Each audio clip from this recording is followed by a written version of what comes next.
Okay, let's talk about what gets people hired. What causes me to hire you instead of the next person, or the next person, or the next person? What causes me to hire them instead of you? It's what is seen and what is heard. Now, people say, well, that's very simplistic. What about my qualifications? Let's draw the distinction. Your qualifications get you considered. Your resume, your qualifications historically get you considered.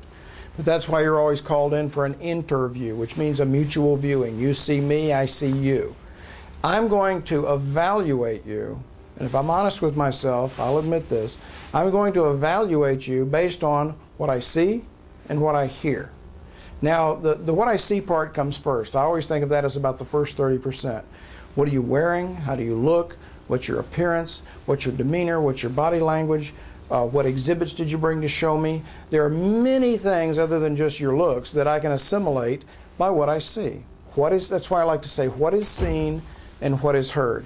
Once that initial 30% is assimilated and you've passed the what I see test, then I move on to the what I hear test.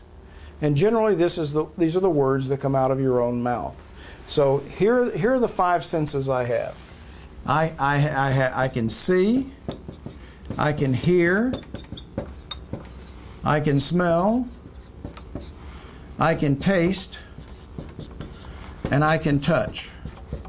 There are no impressions a human being can assimilate other than these. We only have 5 senses with which to form impressions.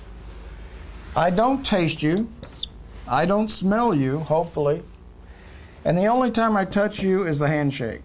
So the little handshake, little sense, that's why handshake's important. It's the only time I touch you. It's all about sensory inputs. That's what getting hired is about. Maximizing the value, the perceived value created by the sensory inputs. Are you following this? What do? I see you and I hear you. Again, the see part is the first 30%, but by far 70% at least of why I hire you is what I hear. So what you say and the way you say it, and the energy you have when you say it, and the enthusiasm you have when you say it, and the interest you have when you say it, and the intelligence you have when you say it, is really what gets you hired. And a lot of people miss that. They've been taught that their qualifications are key. They do a resume, they redo the format 10 times, they bring that in, they lay it down, and they start talking about all the things they used to do. And you know what? In most cases, that just bores people. Because it's not what I need. If I'm the hiring executive, I'm hiring you to work for me, in my company, in the future. I don't care that you were vice president of manufacturing in a ball bearing company back in Baltimore. That's not my company. That's not Las Vegas. That's not the future. That's the past. I want to hear you talk about the future. I want to hear you talk about my company. I want to hear you talk about your contribution to my company. And I want to perceive real dollar value in you. If you can't save me time, save me money, or make me money, why are you here? Now, the problem is if you're dealing with, say, a human resources person, they may not always think that way. But you want to interview as high up in the company as you can. And you want to appeal to their needs. They need a contribution at their company, and they need it in the future. This is what they're paying you to do. They're not paying you for your past. You don't establish value by talking about your past. You establish value by talking about our future. See the difference? See how different that is? You come in, you do the research on the company, and you come in with a plan of action as to how you're going to provide a contribution that's worth X number of dollars specifically for that company, for his company or her company, and you're going to do it in the future. This is the success formula. And it's all assimilated by what they hear.